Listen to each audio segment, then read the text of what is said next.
I'd rather hit the salute than dab, honestly. You don't have to dab, Chels. And That's the beauty of Chels and Jim. You don't have to do anything you don't want to do here, guys. It's a free channel. Today we're talking about our fears, our deepest, darkest... Hannah Mojo got her tits out in a video. Really? Well, she sort of pulled her top out and then like grabbed her boobs a bit. And I was like, I could do that. Would you feel comfortable in a photo shoot scenario if I was behind you grabbing your boobs? Of course. No, our photo shoot is us on fucking slabs in the morgue where she's up to like here for me and then like a bit lower for you, and then we're holding hands but we're dead. Okay. Today we're talking about fears. What keeps you awake at night? What stops you from living your fullest life? Don't put that in. Our podcast is great. Today we're going to be talking about our fears. I'll start. Shut! One of my fears is being on public transport and having a drink and coughing it over a stranger. Do you ever have a drink and like get it just a little bit caught in your throat and feel like, oh, I could accidentally cough that out on somebody? No, I've never ever worried about that. I was always described as a nervous child. Now I think I do have anxiety, but it's in me it materialises in my mind as nervousness.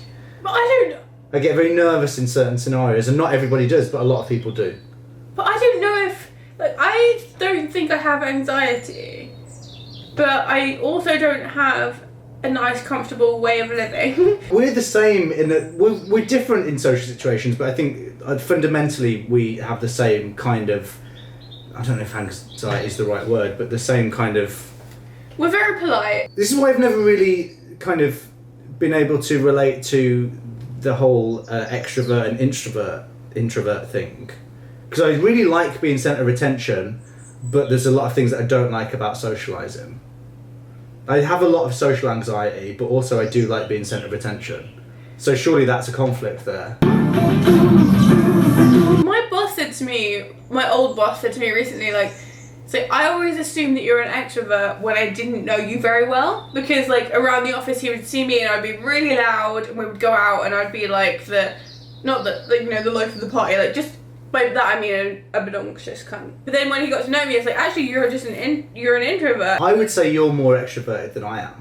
No, Jim, you're a radio and TV presenter. Yeah, but that's got nothing to do with me being an extrovert. That just means that I can't get attention in a normal way. That's why I've been drawn to that job, because that's a legitimate way of me having attention without having to actually be like genuinely popular. But I like spending all day every day on my own, and you were fine with hanging out with people. You're far more extroverted. Yeah, but then also like I will go for days where I like shut down and don't reply to anyone because I just like don't. But no, you always reply. To you, I reply to you, my mum, and Miles. But it's interesting because we've been in situations before where we've been like, maybe it's different because we've been pissed, but where you've just like gone up to people and just like started talking to them, and then they've become a part of our night. Like who? Well, like when we were at that YouTube party and we found that boy, I can't even remember his name. And he ended up staying out with us, and we drank wine with him outside. Is he not by a friends fountain. with you? No. Oh. Because it's more like more people like you than like me, because I'm a cunt and you're like, nice Jim, everyone loves Jim. But I feel like it's at the it's at the expense of me being myself. Because I just like want people to like me. That is definitely, I would consider that to be one of my flaws, is that I want everybody to like me. Anyway, that's my first fear, spitting out my drink on people on the train. Chels? I don't like the underneath the sea.